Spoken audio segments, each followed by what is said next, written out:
Di fronte a me c'è Nubia Music e oggi vorrei mostrarti come puoi gestire le autorizzazioni delle app.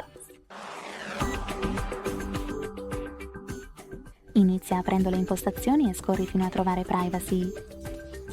Ora seleziona Gestore delle autorizzazioni e tocca una delle funzionalità del tuo dispositivo che desideri gestire. Dopodiché tocca una delle tue app e seleziona una di quelle opzioni per applicare quella perfetta per te. Consenti o non consentire. Quando sei pronto torna semplicemente indietro.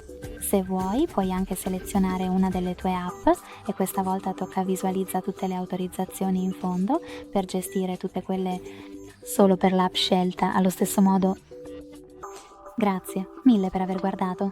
Se ti è piaciuto questo video premi quel pulsante mi piace, commenta e iscriviti. Ciao!